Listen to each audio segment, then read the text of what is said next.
Natacha Vesnich nous a rejoint pour la lecture de la presse française. Bonjour Natacha. Bonjour Philomé. On commence cette revue de presse par un sondage des Échos, sondage sur la popularité de François Hollande et de Jean-Marc Ayrault. Oui, une popularité qui est en berne, nous dit les Échos. Le président de la République et le Premier ministre voient leur cote de confiance chuter très nettement, de 7%.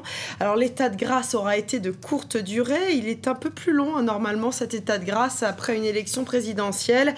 Les Échos qui notent que notamment c'est l'électorat de gauche qui est déçu. Alors pourquoi une telle déception? Eh bien, le monde.fr peut peut-être nous aider à répondre à cette question. En tout cas, le site s'est penché sur les mesures prises par François Hollande et depuis son élection, il les a comparées à l'agenda du changement qu'il avait présenté au début de son mandat. Alors, conclusion du Monde, sur les 15 mesures annoncées, 5 ont été prises, 8 sont en cours et 2 n'ont pas été prises. C'est la caution solidaire pour les jeunes et puis le blocage des prix de l'essence.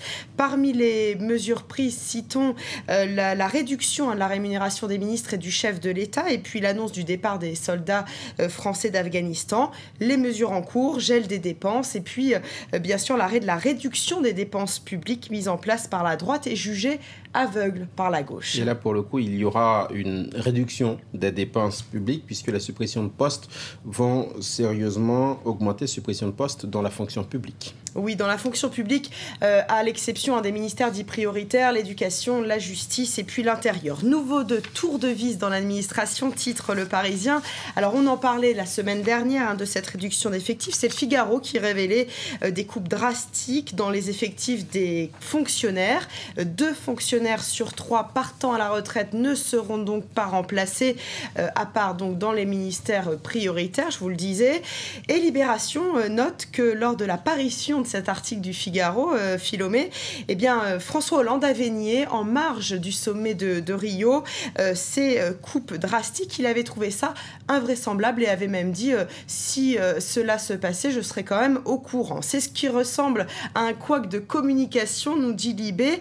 Un couac de communication parce que c'est curieux, note le journal, car l'effort demandé au ministère avait été annoncé par Hollande lors de sa campagne. Donc ce n'est pas une surprise et on ne comprend pas bien pourquoi François Hollande a nié ces coupes drastiques. Invraisemblable, mais vrai, dit le journal. Et si les Français paraissent déçus, Natacha, par ce début de quinquennat, le front de gauche l'est aussi. Le front de gauche choisit la défiance. Ça, c'est le titre que nous propose le Figaro et pourrait bien s'abstenir mardi lors du vote de confiance que va solliciter Jean-Marc Ayrault à l'Assemblée nationale après son discours de politique générale.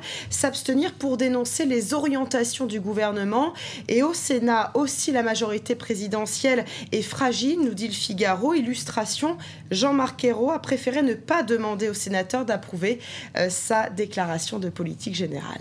Pour la tribune, en tout cas, Natacha, François Hollande ne prend personne en traître. Baisse des effectifs des fonctionnaires, baisse des dépenses des ministères ou encore hausse des impôts. Il l'avait annoncé dès janvier.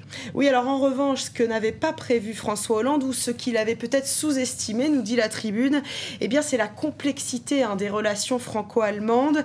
Selon un expert qui est interrogé par le quotidien économique, eh bien Hollande a mal apprécié la difficulté du dossier européen. Vous vous souvenez, il avait dit qu'il arriverait et puis qu'il renégocierait le traité européen. Alors François Hollande n'a pas vu venir la montée en puissance de l'argumentaire allemand, nous dit la tribune, et ce n'est pas parce que les Allemands sont isolés sur le dossier de la rigueur budgétaire notamment que les négociations seront plus faciles. On le voit très bien lors du sommet européen en ce moment à Bruxelles. Tout à fait autre chose pour terminer. Le Minitel, ancêtre d'Internet, disparaît demain. Je ne m'en suis jamais servi, Natacha, mais à son époque, le Minitel avait connu un succès fou. Oui, alors il y avait beaucoup de monde qui pianotait sur le Minitel pour avoir des résultats d'examen, mais pour trouver des numéros ou encore pour réserver des billets de train. Eh bien, c'est fini. Moi, je ne savais même pas que ça existait encore. 3615 adieu, titre 20 minutes. 3615 met le ULA, titre pour sa part Libération, qui nous propose un article vraiment très drôle, je vous le conseille. La journaliste est partie à la recherche des derniers dragueurs de 3615 ULA, l'ancêtre de Mythique. Et figurez-vous qu'à 72 heures de la fin du Minitel, eh bien 300 personnes étaient encore connectées, mais la journaliste n'a pas réussi à trouver ces connectés de 3615 ULA. Merci Natacha Vesnich, c'était la revue de presse.